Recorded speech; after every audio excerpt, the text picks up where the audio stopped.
Good morning, my friend. I hope you're doing well. I'm Dr. Lee Warren, and I am back in front of this microphone. We've had a little break for the holidays. I hope you had a great Christmas. And we had quite the adventure. We were on our way back from San Antonio, Lisa and I traveling. We had a great visit with our family, and I hope you enjoyed the podcasts that we had teed up for you. Some of them were re-releases, and some was new content that we released, set up everything to be available to you while we were traveling.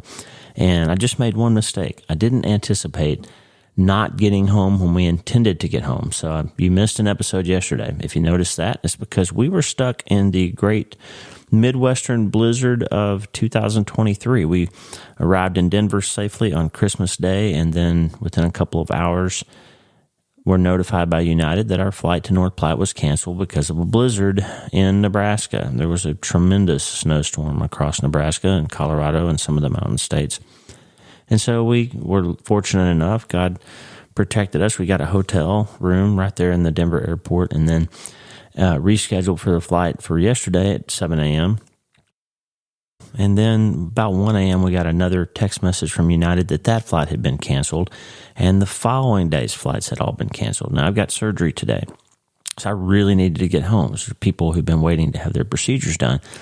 And so we called American Express, and they called to try to get us a rental car, and God did another nice thing for us. We had the very last rental car available at the Denver airport. They checked Hertz, they checked Avis, they checked Budget, they checked Enterprise, and Enterprise had one car left.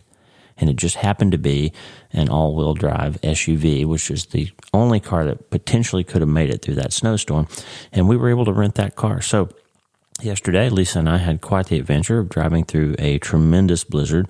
And I-76 and I-80 stayed open. And we actually, about an hour out of North Platte, saw a horrible accident on the westbound lanes, and we saw them close I-80 to westbound traffic right in front of us around Ogallala, Nebraska. And then literally as we were getting off the highway in North Platte after this tremendous and stressful drive, God gave us favor all the way through. As we were coming off the highway, they closed the eastbound lanes. So if we had needed to go farther than North Platte, we wouldn't have made it because they closed the highway. So we were one of the last several cars off the interstate before they closed the interstate. We made it. So we made it, turned in the rental car, got our truck. Our friends Al and Kristen had gone to the airport for us and brought the truck to the rental car place. And so we got home, we stopped to check the mail and got stuck in a snowdrift at our own mailbox. After that whole adventure, we got stuck. Al and Kristen came and pulled us out, and I've never gotten my four-wheel drive truck stuck before, but there I was, and it wasn't going anywhere. It was kind of high-centered on a snowbank and kind of dug down into the snow, and it wasn't going anywhere. So Al and Kristen very kindly came and helped me out of there.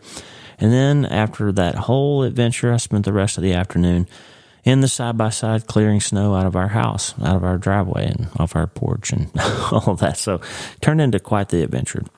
And all that to say, just grateful to be home, to be back. I'm going to pay the piper for having been gone for a few days here. The next couple of days are going to be really busy for me. So appreciate your prayers. But we had a great trip, and I hope you did too. Hope you had a great Christmas. And today we're going to just talk about something that came up while we were away. We've been, since November, talking about getting this idea that God has a new thing for your life, friend. And if you've been through trauma or tragedy or some other kind of massive thing this year or recently, or if you're still dealing with something that's happened in the past, or if you just feel stuck and you can't quite get the momentum to go forward, you need to believe that God wants to keep his promises for you. And Isaiah 43 is our verse that we believe God has a new thing. And that's what he says. He says, behold, forget the former things. This is Isaiah 43:18. Forget the former things. Okay? Whatever's happened in the past, we got to put that down. Don't dwell on the past. See, God says, 43:19, Isaiah 43:19, see, I am doing a new thing. Now it springs up. Do you not perceive it? I am making a way in the wilderness and streams in the wasteland. Now, friend, that's our verse, okay? I want you to hold on to that promise that whatever you've been through, wherever you are, emotionally and mentally, spiritually, financially, physically, relationally, wherever you are, God doesn't want you to stay there. He's got a new thing for you. Now, don't hear me wrong. I'm not saying he wants you to leave your family and all that. I'm saying that the place that you're at, if you know that you're stuck, that you're stuck in something that's happened in the past that you can't move past, or you're stuck in grief, or stuck in shame, or stuck in addiction, or stuck in just poor performance, if you're just stuck and you can't seem to move on, God has a better plan for you than He didn't put you here for you to be stuck like I was in that snowbank yesterday. He's got a new plan for you. And the idea for 2024 needs to be not 1,000 New Year's resolutions that you already know you won't keep, not that.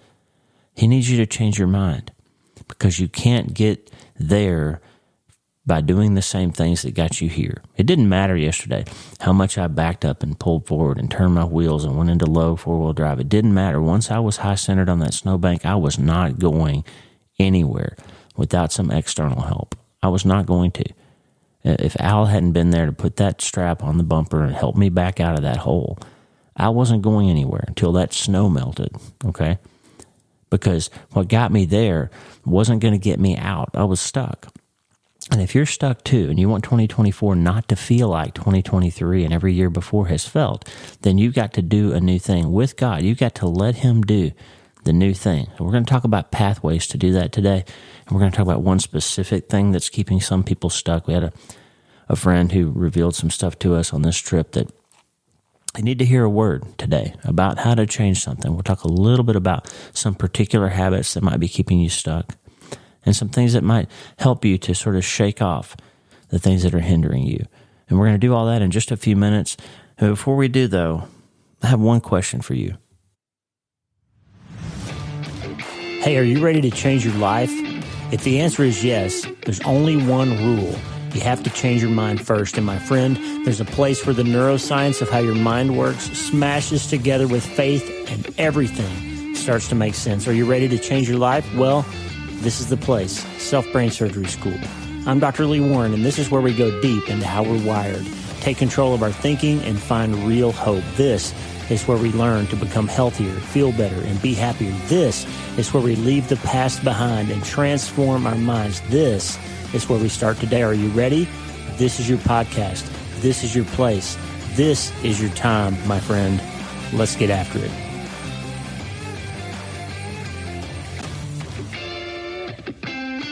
All right, you ready? Let's get after it. I love that song. Hey, listen, season 9 has been all about neuroscience. I hope you've enjoyed it.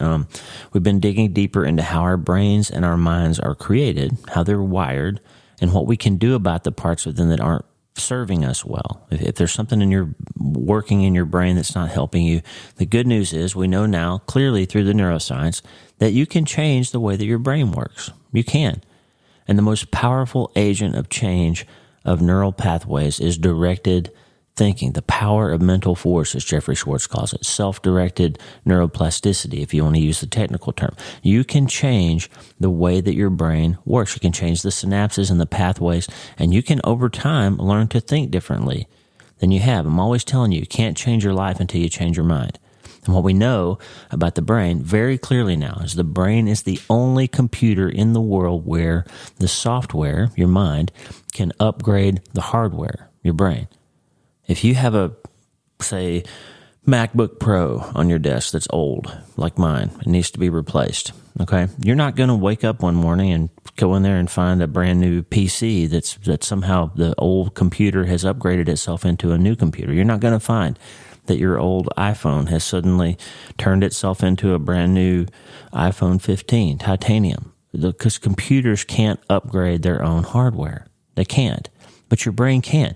And we know clearly now through imaging studies, if you learn to think different thoughts, you will rewire and improve structural things in your brain. The meditators and prayers, for example, have been shown over 30 days to dramatically increase the volume of the hippocampus of their brains and become more emotionally resilient by learning how to control their thoughts. It's not a question. It's not a self-help guru trick. It's not some mental hack. It's true that you can literally change the wiring of your brain and make it function more efficiently, effectively, and in your control instead of being out of your control. Now, the bad news is that process is automated toward the negative, towards a survival-only instinct. That these new brain cells that you make every morning, some 800,000 cells that you make in your body every second of your life, those cells will all automate and wire into pathways that are already there unless you direct them elsewhere. They're going to automate and go into the way that they've always been if you don't give them a new job to do. Because what got you here will keep getting you here if you don't change it. That's why you're stuck, okay? Dawson Church in his book, Mind to Matter, quotes a lot of research about the fact that your body is constantly regenerating itself. 810,000 cells on average every second of your life. I paused to slow that down because I want you to hear it. Your body, when you look in the mirror, is not the same as it was the last time you looked in the mirror, because every second of your life you make about 810,000 cells. And what happens to those cells will automate to the ways that they've always been assigned unless you give them a new job. And if you birth them in the same stress and worry and fear and alcohol and depression and anxiety that you've always birthed them in, then they're going to wire in and do the same things over and over. But if you choose to let God help you change your mind, then you can let those cells come into an environment that's about love and kindness and peace and a different mindset. And you can wire those cells into a better starting place. We know that babies that are born in those orphanages, for example, in Croatia and Serbia and during that conflict, that those babies that were born that were orphaned and left in orphanages, that they were raised in these cribs and nobody touched them, right? They were bathed in a stressful environment and they didn't get nourishing and they didn't get love from the start. And those kids all grew up and had lots of problems emotionally because they didn't start well. Well, the same thing will happen with the cells that happen in your body if you don't let them start in a better environment, in a better thought environment, in a better peaceful and more hopeful place.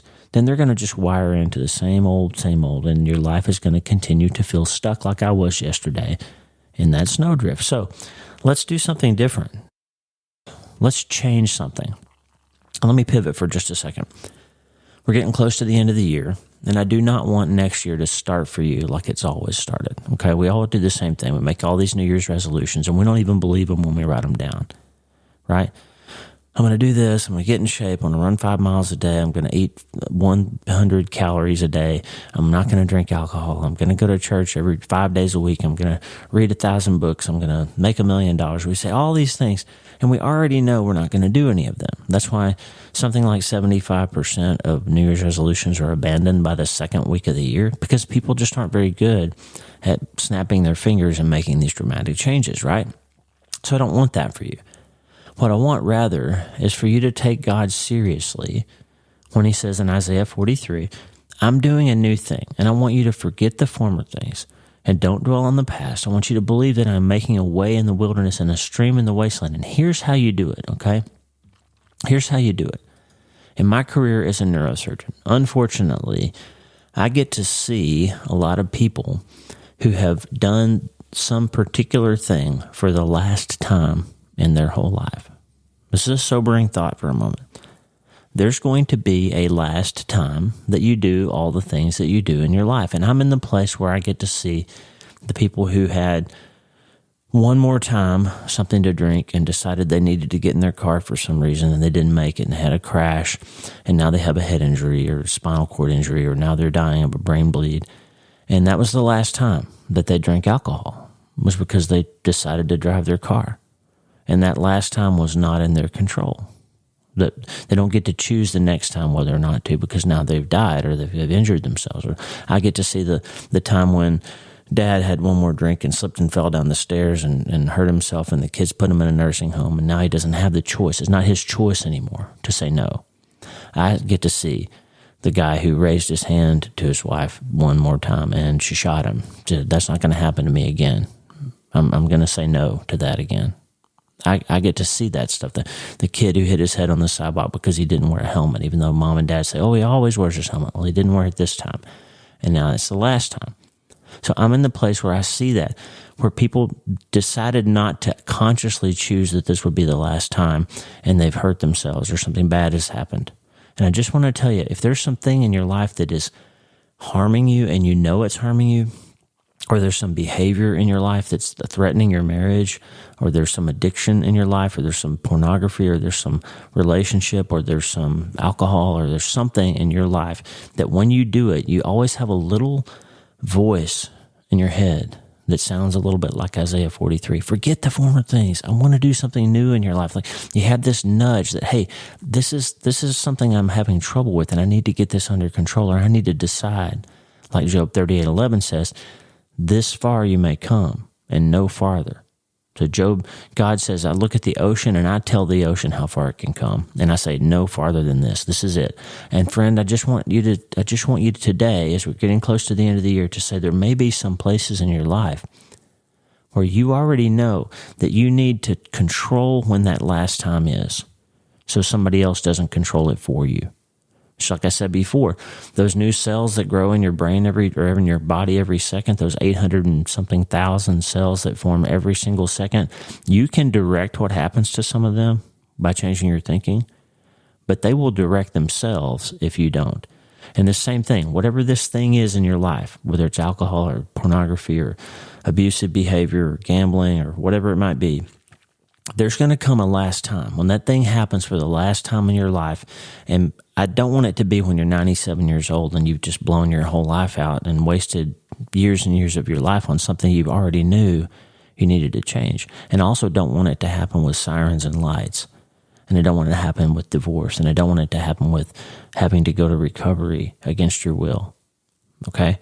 I want you to choose that God, help me make this the last time. Help me make a choice here to direct my life in a different way, to say this far and no farther. So if you already know, friend, that there's something that needs to change, then instead of a whole bunch of New Year's resolutions that you know you're not going to keep, let's just make one decision today. Let's make one. And let's say, I'm going to pick this particular thing, and that's where I'm going to focus my effort. That's where I'm going to get help, find recovery, find healing, find an accountability partner, find a therapist, find a doctor, find some way to get this thing taken care of this year. That's the thing. Let's make one sea change here. Let's make one decision where I can't get out of this snowdrift and I got to have Al come and attach something to my bumper and help me drive out of here. It's time to make a decision this far and no farther. That's what I want for you for 2024. Not a whole bunch of meaningless New Year's resolutions. And let's talk about Hebrews 12 for a second. This is the way I want you to think about it. Therefore, this is Hebrews 12:1, therefore, since we are surrounded by such a great cloud of witnesses, and you've got witnesses here, okay? Even if you don't have a family or a church or a whole bunch of people, maybe there's people who have gone before you that are looking down from heaven, you can view it that way. Or you can view the 120,000 or so people that are going to hear this podcast this month. And you can say, those are my people, the other self-brain surgeons, and they're listening, and they're watching, and they're praying, and they're out on the prayer wall, and they're with me. We are surrounded by a great cloud of witnesses. Let us throw off everything that hinders and the sin that so easily entangles. And by the way, friend, go to speakpipe.com/Dr. Lee Warren, speakpipe.com/Dr. Lee Warren. You don't even have to identify yourself if you don't want. You can say, I'm Joe from Saginaw, Michigan, and I am throwing off X for 2024, and I need a great cloud of witnesses to help me do that. And we'll be with you. We'll pray for you. Or you can just say, hey, I don't want to say my name, but I'm in Mumbai, or I'm in Dallas, or I'm in wherever, or don't even say where you are. And just say, hey, I need some witnesses. I need some fellow self-brain surgeons to know that this is the thing I'm choosing for 2024. Put your voice out there. Or don't. Send an email, Lee at Dr. Lee Warren, or go to the prayer wall, wleewarrenmd.com/prayer. But stick yourself in the game. Put some skin in the game. And tell us that you need a great cloud of witnesses to help you throw this thing off. So let us throw off, the scripture says, everything that hinders and the sin that so easily entangles, and let us run with perseverance the race marked out for us, fixing our eyes on Jesus, the pioneer and perfecter of our faith. For the joy set before him, he endured the cross, scorning its shame, and sat down at the right hand of God. So here's the thing. If we consider what he went through, then we won't grow weary and lose heart when we try to go through something hard, okay? Now, I just want you to think about that. God says, I got a new thing for you, Isaiah 43. Job said, that I want you to go this far and no farther. We're choosing a place, we're choosing a time where we are not going to continue allowing that thing to be the thing that keeps us stuck. And we're going to make a decision that we're going to start taking control of some of those new cells and what happens in our body. And we're going to recognize the fact that we're not stuck, that it's a lie when you hear your mind tell you that I can't change this thing and I'm stuck in this place and I can't make it better than this. Because the truth is, you're not even the same person you were 1 second ago. Your body is designed to heal. It is making new cells. It is making new pathways. God's mercies are new every morning, and you're not stuck. You are not stuck. You just have to change directions. You got to change gears. And sometimes you need somebody to come along and put a strap on your bumper and pull you out, but you are not stuck. It's not impossible. Okay? I want you to remember, God said it in Isaiah 1:18, "Come now, let us settle the matter." He says, you are not stuck. I want to reason with you, he says. Your sins are as scarlet, they'll be white as snow. I can change you with the snap of my fingers, but you've got to be ready. Okay? You got to be ready. Now, I feel like Harvey and Lewis, our beloved German shorthairs that we lost back in September, miss those guys every day. But I remember watching them, and they would get on a scent of something, and they would run around this property. It was so beautiful to watch. They put their nose on the ground and run as fast as they could, and they were after something. And you'd see them just sniffing and chasing and running, and all of a sudden they would start digging, and boom, they would pull up a gopher or something, a mole or a gopher out of the ground. They chased that thing around. They were on that scent, and you could tell they were after it. And you were just wondering if they were going to find it, and then they did. They would dig it out, and they would come up with it. And I feel like for a couple of months now, since we started season 9 on the podcast, I feel like we've been after something. And I haven't even really fully understood what God was trying to get me onto. I know I'm supposed to teach you how your mind and your brain work. And I know I'm supposed to connect that to your spirit, because there's not a lot of neuroscientists out there who are connecting God to the mind. But I think that's where we're supposed to go, and that's what my next book's going to be about. And you're going to help me write it, by the way. But I've been after something, and what I've been after is this idea that we are in some control. We're in some control over what happens in our lives, but it's hard. It's hard to make changes when things have been so automated for so long. We've got these deep synaptic grooves like wagon ruts that it's hard to get out of. And the reason it's hard is because there's so much resistance to jumping up out of those ruts. Just like yesterday, there was so much resistance to getting out of that snowdrift for me.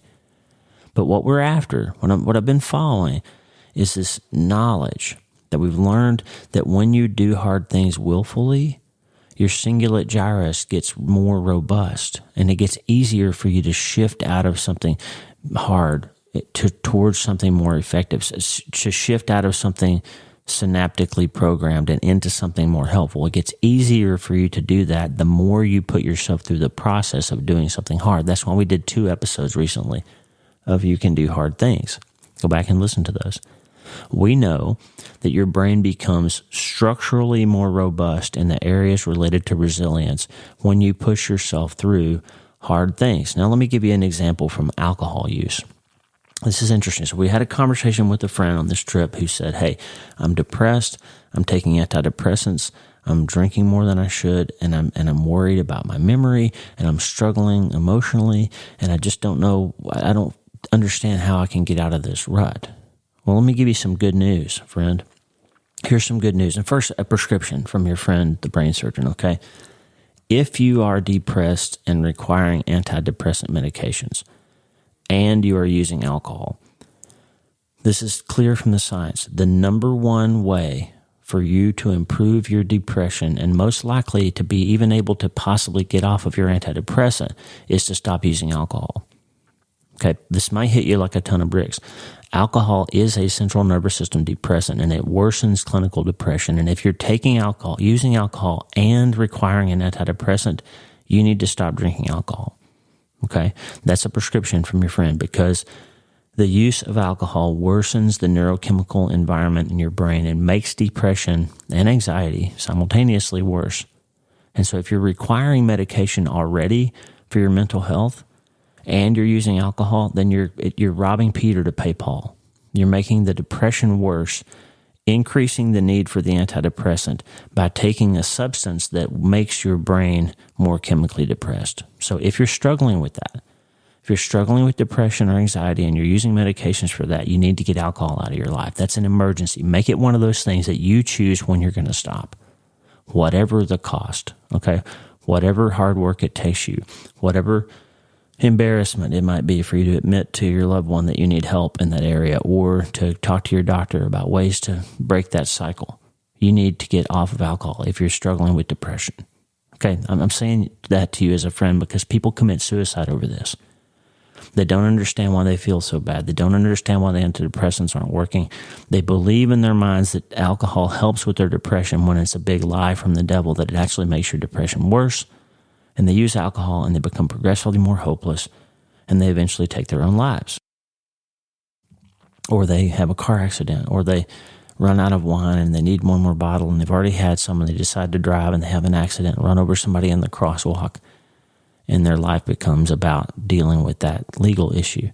I hate to say it that way, but I've seen it with my own eyes so many times in the ER and in the ICU, and it's a terrible situation. So take control of it, okay?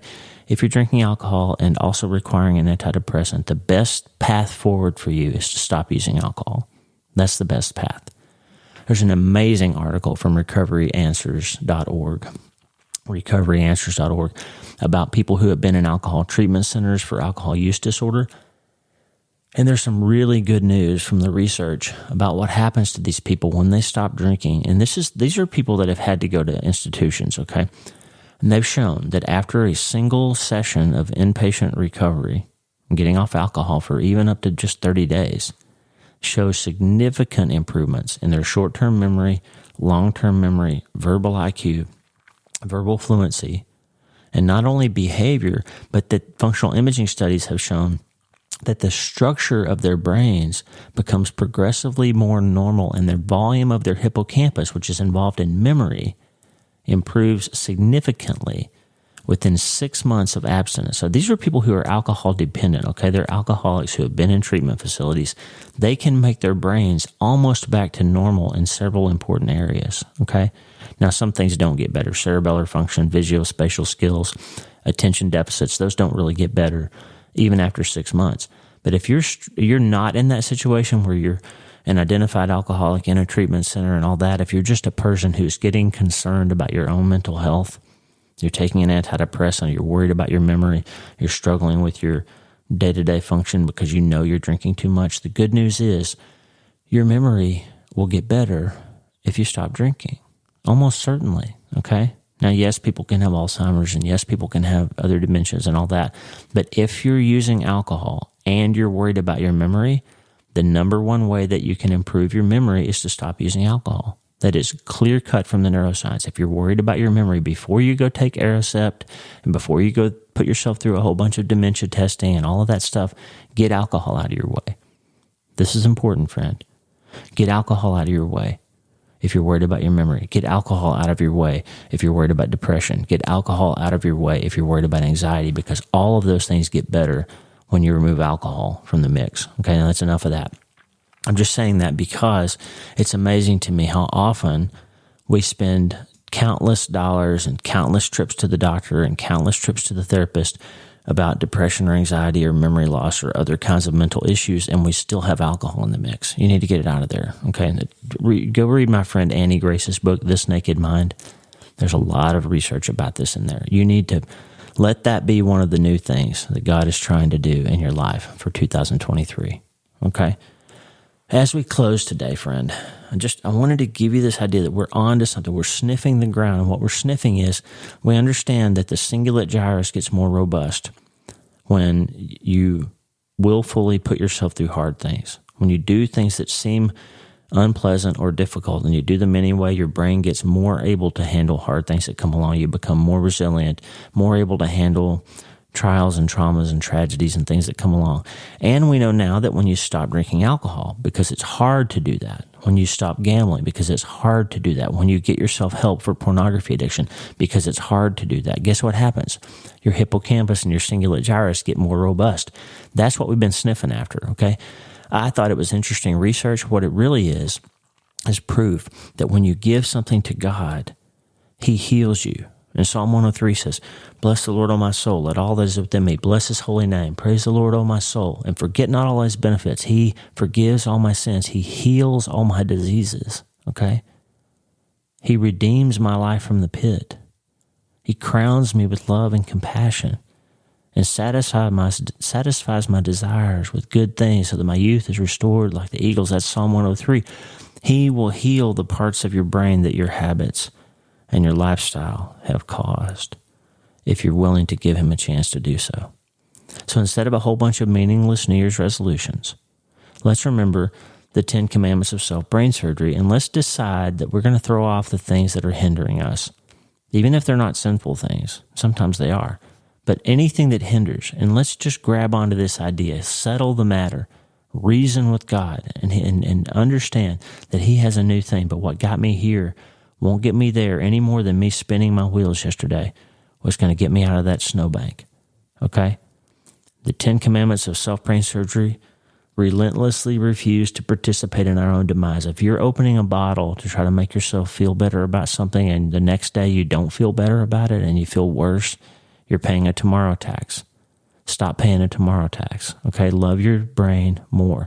Love tomorrow more. Relentlessly refuse to participate in your own demise. And for goodness sakes, if you're taking an antidepressant and using alcohol, stop using alcohol. And you may find that you don't need the antidepressant anymore after a while. You might still, but you might not, because it may be the alcohol that's keeping you in the need for it. Okay? I'm just saying, whatever's hindering you, we got a few days left in this year to get our heads on straight about what God wants to do next year. God wants to do a new thing. He wants next year to be the year of the Lord's favor in your life.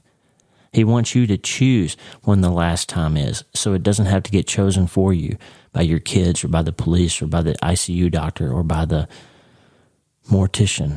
Okay? He doesn't want you to let other people make those choices for you. He wants to help you make them for yourself. He wants you to change your mind. And He wants you to change your life, friend. And right here on December 27th, the good news is He also wants you to start today.